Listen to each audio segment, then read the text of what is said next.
Olá pessoal, hoje nós daremos início à nossa aula 9, a aula que a gente vai abordar os princípios aí de medição da resistividade do solo e o que seria um sistema de aterramento. Então, nessa primeira parte da aula 9 a gente vai ver os princípios do sistema de aterramento. Acredito que a maioria de vocês já viu um sistema desse ou algo parecido, né? Aí ao redor de uma instalação elétrica. Então geralmente esse sistema de aterramento eles são identificados como artes cravadas ali no solo, né? E essas artes elas são conectadas ali no medidor de energia elétrica. Então a gente vai ver qual que seria o princípio e para que funciona esse sistema de aterramento. Bom, então o sistema de aterramento ele vai ser composto por três partes essenciais, né? Então ele vai ser composto pelas conexões elétricas, pelo o eletrodo, que é justamente a haste que vai ser vincada no solo, e pelo referencial, o terra que a gente denomina, né, que é o que vai envolver aqui o eletrodo. Então esses são os três componentes principais. As conexões elas servem aí para conectar o fio terra que vem do medidor de energia elétrica ao eletrodo, que por sua vez está conectado na Terra. Então a gente diz que a Terra em si ela é o nosso referencial universal, né, em termos de tensão elétrica. Então a gente adota a Terra como um ponto de 0 volts, seria um análogo aí de referência. Então o sistema de aterramento ele vai fazer justamente essa ligação elétrica do sistema físico, que vai ser os componentes elétricos, eletrônicos, os corpos metálicos ao solo. Então o objetivo desse sistema é equiparar esses potenciais entre o sistema físico e o solo. Então todo equipamento ele tem um ponto dele de referência, né, o ponto de 0 volts, e a ideia é equiparar esse ponto de 0 volt do equipamento com o ponto de 0 volt da Terra. Então o sistema de aterramento ele conecta a partir do eletrodo e das conexões o 0 volt dos equipamentos com o 0 volt da Terra. Bom, então qual que é o objetivo do aterramento? Então tem dois objetivos principais. O primeiro seria garantir essa segurança das pessoas que vão utilizar os equipamentos elétricos e eletrônicos contra o choque elétrico, e também garantir a proteção dos equipamentos. Uma vez que eu tiver um curto-circuito, por exemplo, no interior desse equipamento, ele também pode ser danificado, assim como também atingir o usuário ali do equipamento. Então ele tem esses dois objetivos aí básicos.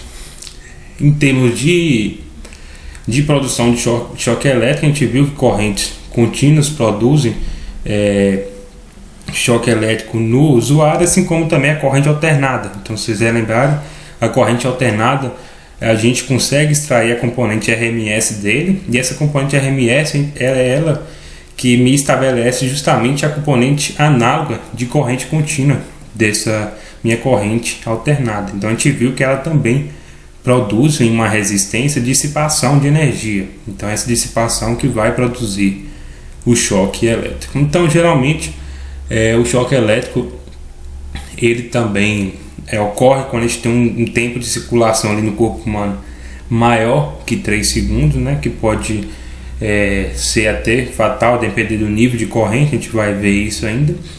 E o principal perigo nesse caso da corrente é que ela pode percorrer ali o tórax, que tem os órgãos pulmão e coração, né, ou pelo cérebro. Então esses três órgãos, pulmão, coração e cérebro, são os órgãos principais do corpo humano e são vitais, né, para o seu funcionamento. Então qualquer danificamento desses órgãos por choque elétrico, a gente tem que a gente pode ter ali um potencial o perigo ao usuário, né?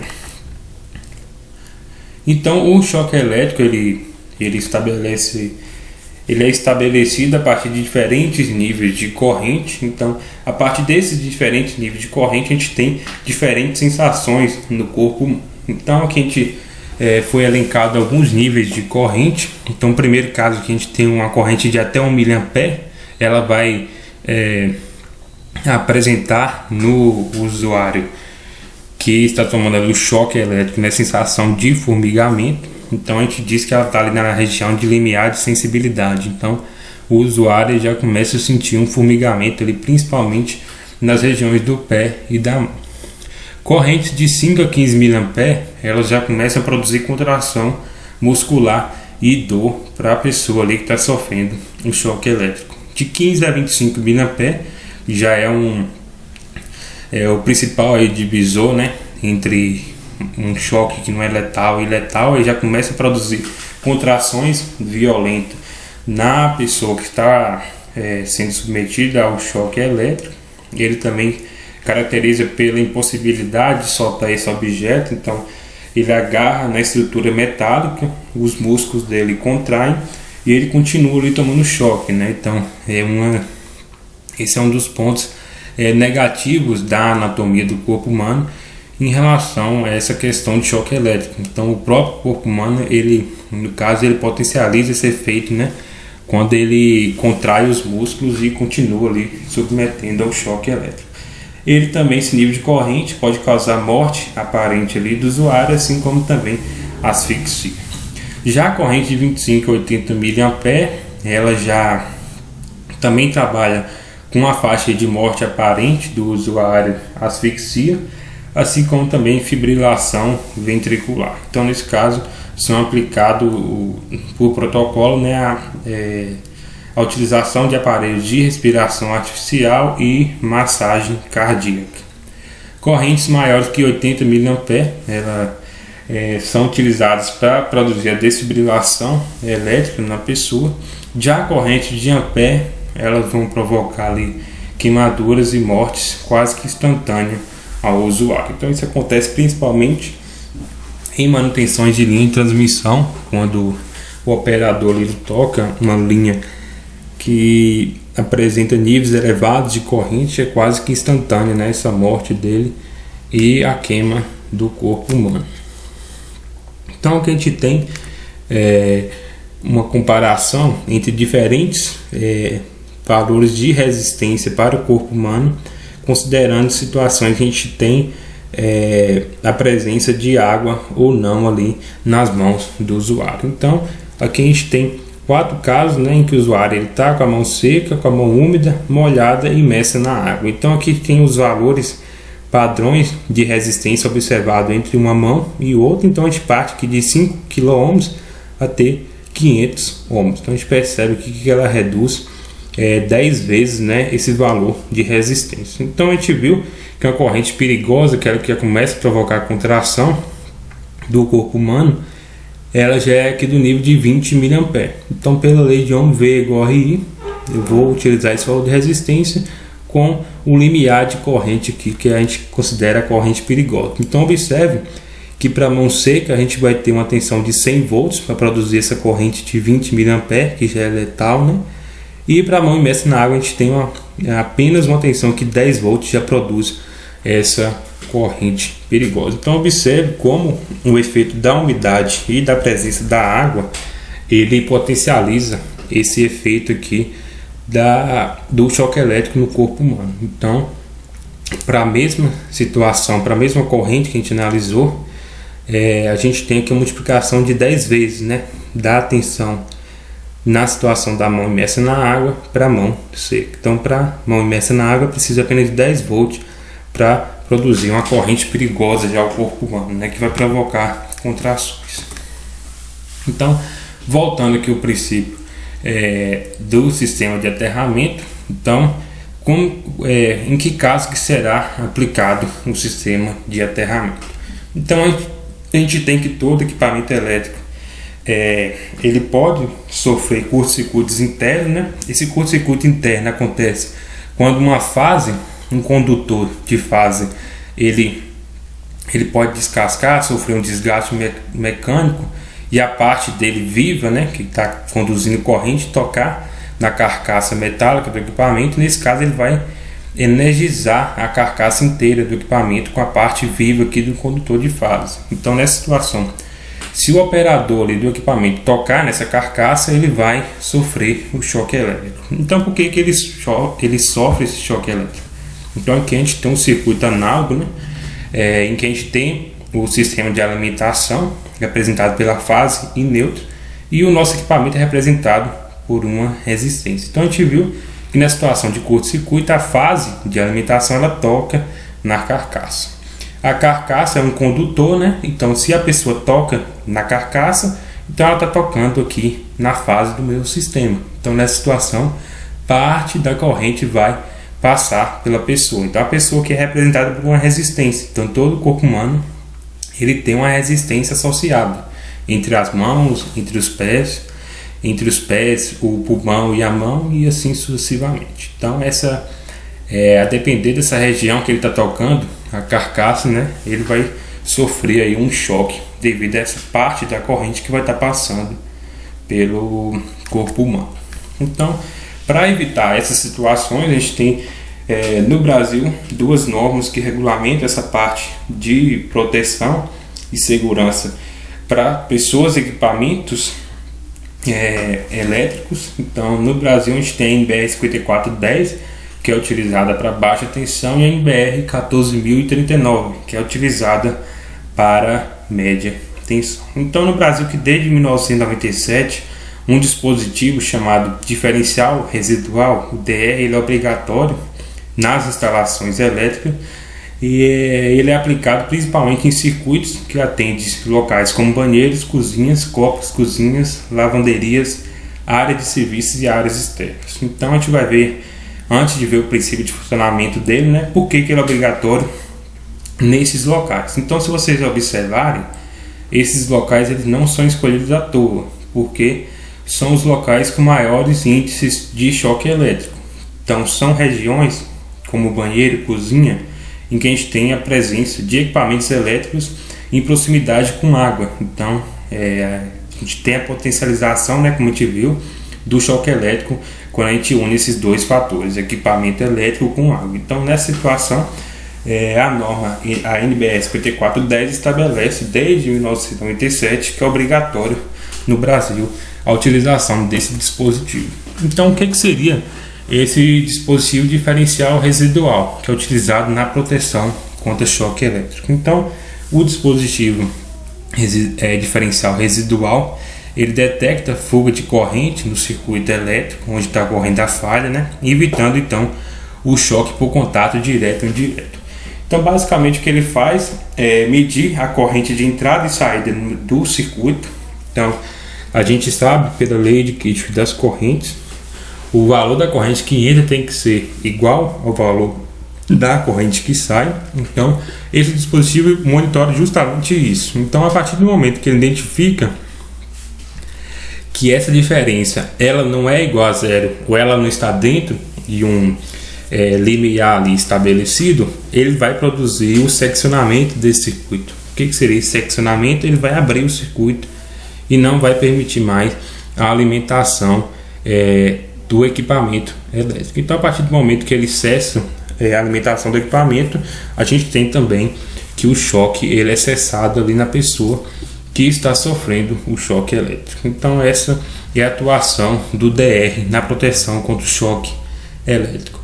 Ele então é um interruptor utilizado para pequenas intensidades de correntes, a quais um disjuntor comum ele não consegue detectar. Então o disjuntor ele é aplicado principalmente para proteger contra sobrecarga e curto-circuito, e nesse caso a gente já fala em correntes com valores mais elevados. Então é desejado que numa aplicação residencial, para ela ser completa e eficaz, a gente deve utilizar o dispositivo diferencial residual. Em termos de instalação elétrica, que é mais a nível de curiosidade, vocês vão ver isso com mais calma na disciplina de instalações. O dispositivo diferencial residual ele é ligado depois do disjuntor, certo? Se a instalação for bifásica, ela tiver duas fases, ele é ligado aqui nas duas fases do nosso sistema. Já se a nossa ligação for monofásica, tiver apenas uma fase, ele também vai ter dois terminais, um a gente vai ligar na fase e o outro a gente vai ligar aqui no barramento de neutro do nosso sistema. Então esse seria um dos métodos utilizados para a proteção do choque elétrico, e o segundo, então, que vai aumentar aí a proteção contra esse choque elétrico seria o sistema de aterramento. Então a gente viu com esta aula, né, que esse sistema de aterramento ele vai ter essa finalidade de criar um caminho condutor de eletricidade para as correntes geradas por ligações incorretas, descargas atmosféricas, transientes e curtos-circuitos. Então o sistema de aterramento ele vai fazer com que a corrente ela não percorra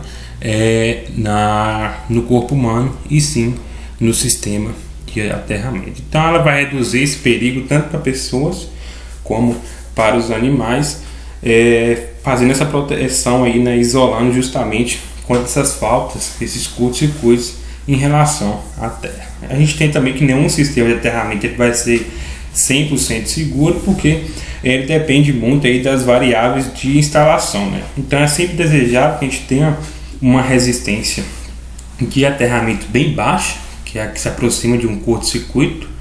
Então quanto mais baixo for esse valor, maior vai ser a capacidade dela de conduzir corrente, certo? Então quanto melhor for essa capacidade dela de conduzir corrente, significa que menos corrente vai passar pela pessoa ali que está sofrendo o choque elétrico.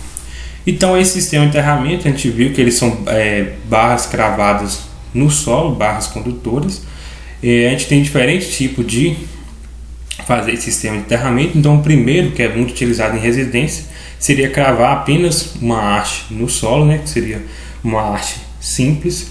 A gente tem também a possibilidade de aplicar hastes alinhadas, que seria aqui algo parecido com uma linha. Então a gente mantém um certo distanciamento entre uma haste e outra. Hastes em triângulos ou malha de aterramento, pode ser do tipo quadrado ou uma malha aqui quadriculada. Então a ideia, quando a gente utiliza mais de uma haste no sistema de aterramento, é justamente diminuir essa resistência equivalente total do sistema. Então, você imaginar algo análogo a uma resistência em paralelo. Então, quanto mais resistência a gente adiciona em paralelo em um circuito, a resistência equivalente ela vai diminuindo, certo? Em relação às hastes, a gente viu que ela tem que ser um material condutor. Então, as características desejáveis das hastes são serem bons condutores de eletricidade, serem inertes às ações dos ácidos e sais dissolvidos no solo. Com a haste, ela vai ter contato com o solo, então ela sofre o processo de oxidação. Só que esse material ele tem que ser bom o suficiente para que isso não degrade muito rapidamente, né, e aumente a vida útil aí do sistema de aterramento. Ele também deve possuir resistência mecânica compatível com a cravação e movimentação do solo. Então isso acontece porque para a instalação da haste a gente utiliza muitas pancadas mecânicas na haste de aterramento para cravar ela no solo. Então tem que ser um material que aguente, né, esse impacto aí mecânico. Comercialmente a gente tem que as hastes mais aplicadas são do tipo Copper-Weld. Então são barras padrões de comprimento de 2,4 metros, podendo chegar a ter 3 metros. Elas são formadas então por cobre e ligas também de metálicas, em que a gente tem a característica dela possuir pequena resistividade, né, devido principalmente ao cobre. Nesse caso, apenas a prata ela teria uma resistividade menor que a do cobre, porém, em termos de custo, a gente tem que a prata ia elevar bastante o preço do sistema de aterramento, né? Então, nessa situação, o cobre ele é amplamente utilizado. O cobre também possui características mecânicas favoráveis, tanto principalmente em relação à questão da cravação das hastes, e ele também possui baixa oxidação para a maioria das aplicações, que seria a maioria dos solos ali que ele é empregado. Então, no projeto do sistema de aterramento, a gente segue basicamente 5 itens básicos. Então, primeiro é definir o local do aterramento. Então, ele tem que ser um local em que a gente não vai ter a circulação de pessoas, e ele tem que ser isolado também do contato humano. A gente vai ter o processo de medição e cálculo da resistividade aparente do solo, para a gente poder realizar o passo 3, né, que seria medir e calcular a resistência da Terra. Então essa resistência da Terra é importante porque é ela que justamente vai me dizer a resistência do nosso aterramento. Então ela tem que estar sobre um nível estabelecido de resistência para oferecer segurança ao usuário, né? Então geralmente isso é tabelado por norma, e se a resistência da terra não tiver no nível estabelecido, a gente vai ter que utilizar algumas estratégias ali de tratamento do solo, que a gente vai ver na parte 2 dessa aula. O quarto passo então seria definir a configuração do aterramento, né? Se vai ser haste simples, disposição em linha, em malha, e por último fazer o dimensionamento aí do sistema de aterramento, analisar quantos equipamentos serão ligados, né? Número de hastes, entre outros. Em relação ao local do aterramento, a gente também lida com algumas questões. Então, primeiro, o local do aterramento geralmente ele é aplicado no centro geométrico de cargas, principalmente para reduzir o número de fios condutores do tipo terra ao sistema de aterramento. Tem que ser um local também com terreno disponível para cravação das hastes. O terreno tem que ser acessível economicamente, né? O ideal seria que o próprio terreno fosse da pessoa que está instalando o sistema de aterramento.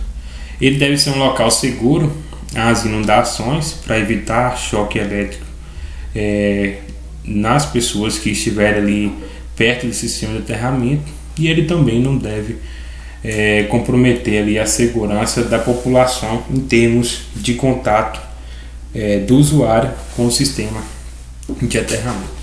Então, pessoal, aqui a gente finaliza essa parte 1 da aula 9, em que a gente vê os princípios aí do sistema de aterramento. Então, na parte 2 desta aula, a gente vai começar a analisar o que seria essa resistividade aparente do solo, resistência da terra e cálculo destas variáveis.